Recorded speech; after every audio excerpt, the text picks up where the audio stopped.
Hello, good morning সবাইকে। আমি পূর্ণিমার ডেইলি ব্লগে আপনাদের সবাইকে ওয়েলকাম। আমি খুব ভালো আছি, আশা করব আপনারাও সবাই খুব ভালো আছেন।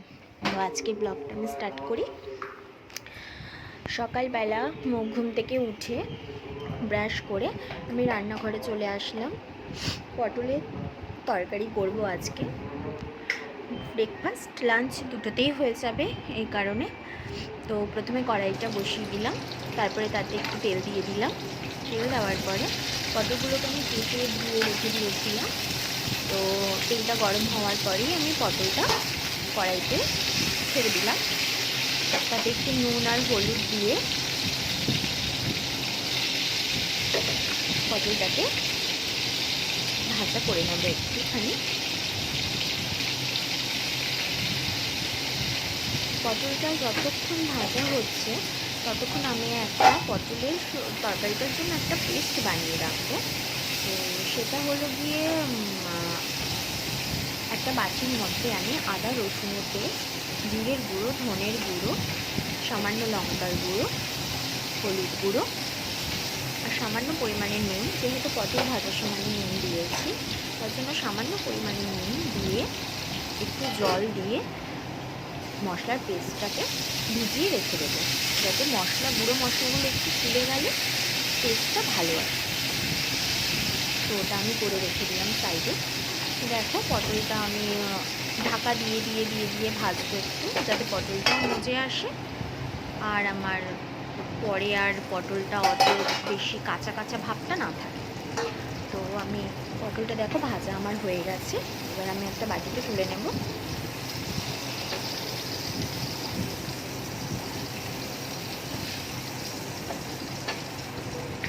কড়াইতে যথেষ্ট তেল আছে, এর মধ্যে আমি জিরে ফোড়ন আর তেজপাতা ফোড়ন দিয়ে দেব।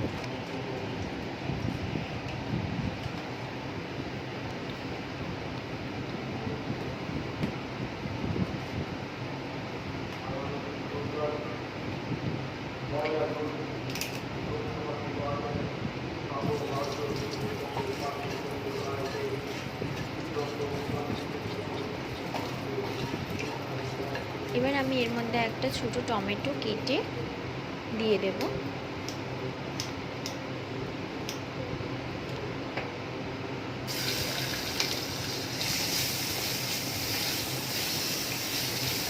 টমেটোটা তেলের মধ্যে একটু ভালো করে সাঁতলাবো।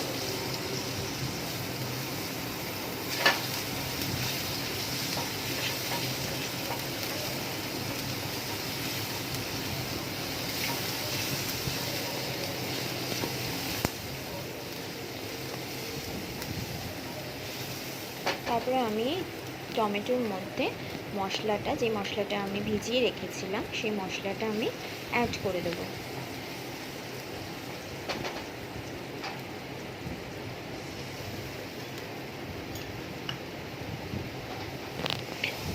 মশলাটা তেলের সাথে টমেটোর সাথে ভালো করে কষিয়ে নেব।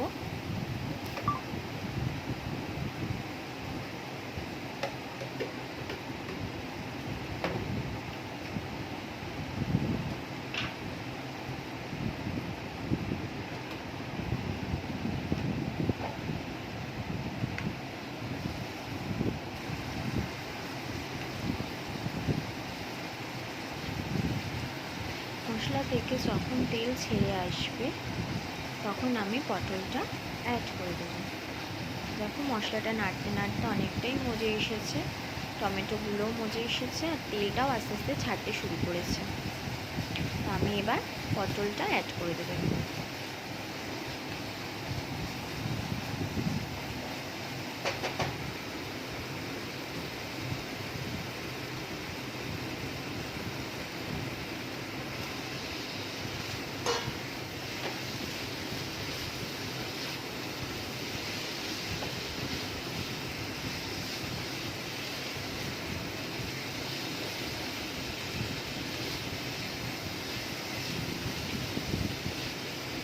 পটলটা ভালো করে তেল মশলার সঙ্গে ভালো করে কষিয়ে নিয়ে আমি এর মধ্যে জল অ্যাড করে দেবো।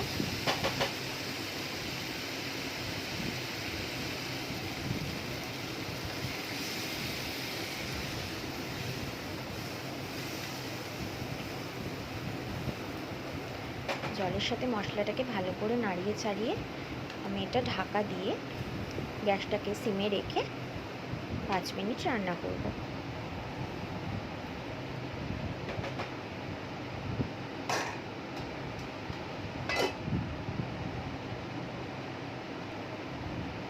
পাঁচ মিনিট পর ফিরে আসলাম।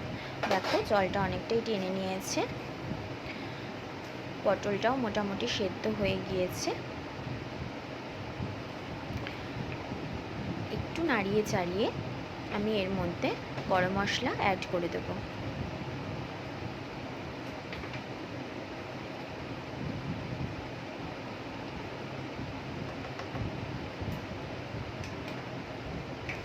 গরম মশলাটা দেওয়া হয়ে গেছে। এবার পটলের সাথে ভালো করে গরম মশলাটা মিশিয়ে নেব।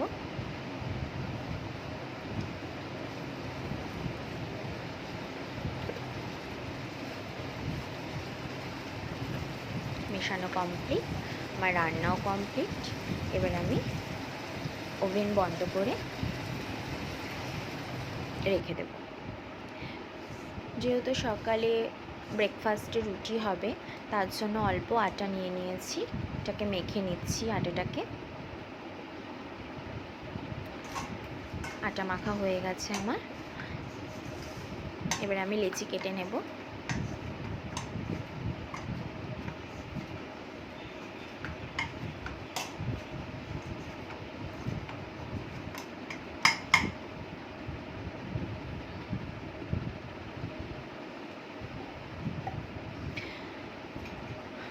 আমি কখনো একটা রুটি বেলে ভাজা ওরকম আমি পারি না, আমার রুটি তাহলে পুড়ে যাবে পুরোই। তার জন্য আমি প্রত্যেকটা যে কটা লেচি হবে আর কি আটার, সেটা কম হোক আর বেশি হোক, আমি প্রত্যেকটা রুটি আগে বেলে নিই। বেলে নিয়ে সাইডে রেখে তারপরে আমি রুটি করি একটা একটা করে। কারণ আমি ওরমভাবে পারি না যে একটা রুটি বেলবো একটা রুটি করবো, এরমভাবে আমার কখনো হয়ে ওঠে না। তাহলে আমার প্রত্যেকটা রুটি পুড়ে যাবে। দেখো আমি একটা একটা করে রুটি এবার বেলে রাখছি।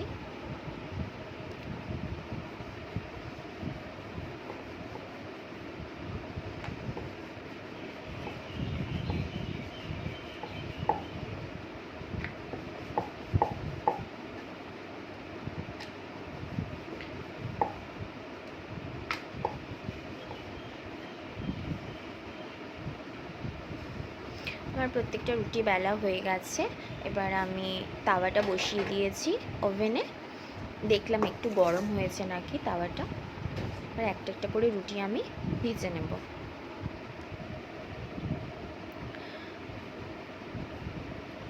তাওয়াটা গরম হয়ে গেছে। এবার আমি একটা একটা করে রুটি ভেজে নেব। ফার্স্ট রুটি আমার দ্বারা কোনো দিনও ফোলে না, কারণ আমি প্রথম রুটিটা কখনোই ফোলাতে পারি না, জানি না কেন। হয়তো হিট কম হয় কি আমি বুঝি না, হতে পারে। তো তার জন্য আমার প্রথম রুটিটা একটু কেমন টাইপেরই হয়, কিন্তু বাদবাকি রুটিগুলো মোটামুটি কম বেশি সবই ভালোই হয়।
আমার প্রত্যেকটা রুটি ভাজা কমপ্লিট। এবার আমি হটপট বন্ধ করে সাইডে রেখে দেবো।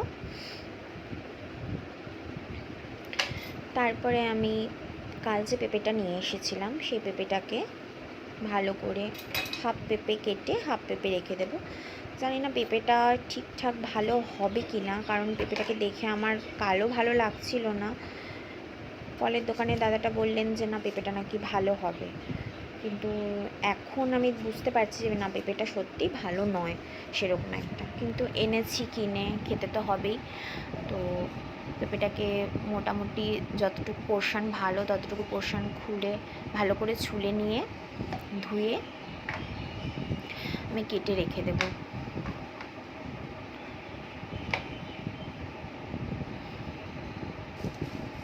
তার সঙ্গে একটা বিট, একটা আপেল আর একটা গাজরও কেটে রেখে দেবো।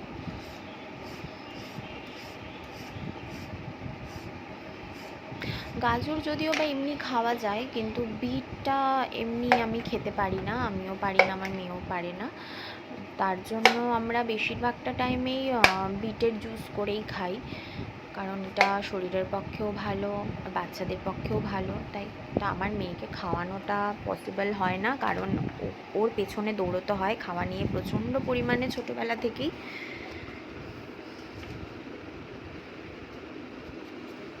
তার মাঝখানে বলে রাখি, আমার আজকে দুপুরের লাঞ্চের জন্য আমার কালকে রাত্রিবেলা আমি চিকেন করেছিলাম, তো চিকেনটা রয়ে গেছে। তো আজ দুপুরের লাঞ্চে হয়ে যাবে ওটা, তার জন্য আর দুপুরে আর কিছু রান্না হবে না, শুধু ভাত একটুখানি করা হবে আর ব্যাস। আর সকালে টিফিনের জন্য তো রুটি হলোই। তো দেখো বিটটাকে আমি কেটে নিচ্ছি।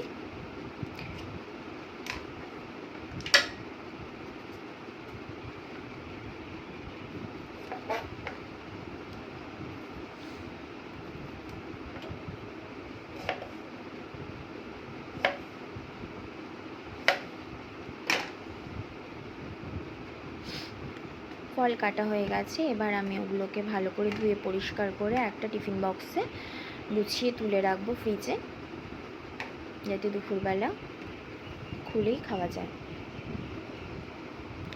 সব কাজই মোটামুটি এগিয়েই রাখি, যাতে পরে গিয়ে করতে না হয়, তাই সকাল সকালই সব কাজ করে রাখি।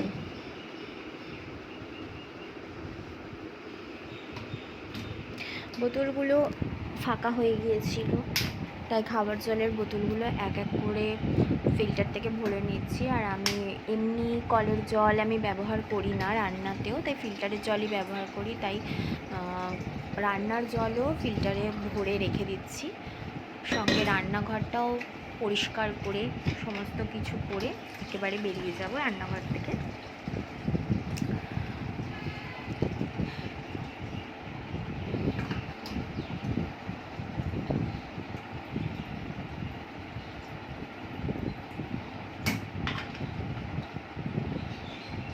রান্নাঘরের কাজ সকালের কমপ্লিট হয়ে গেল আমার। তার মাঝখানে এবার এসে গেলাম একটু ব্যালকনিতে। এটা আমার অক্সিজেনের জায়গা, আমার ব্যালকনি খুবই ভালো লাগে। আজকে প্রচণ্ড পরিমাণে রোদ উঠেছে, একটু হাওয়াও দিচ্ছে, গরম প্রচুর আছে। এই জায়গাটা প্রচণ্ড পরিমাণে শান্ত জায়গা, আমার খুব ভালো লাগে। গাছের মধ্যে পাখিগুলো এসে এসে বসে, খুব ভালো লাগে। তো আজকের ব্লগটুকু এইটুকুই। আপনাদের যদি ভালো লেগে থাকে প্লিজ লাইক করবেন, শেয়ার করবেন, সাবস্ক্রাইব করবেন। আজকের জন্য টাটা।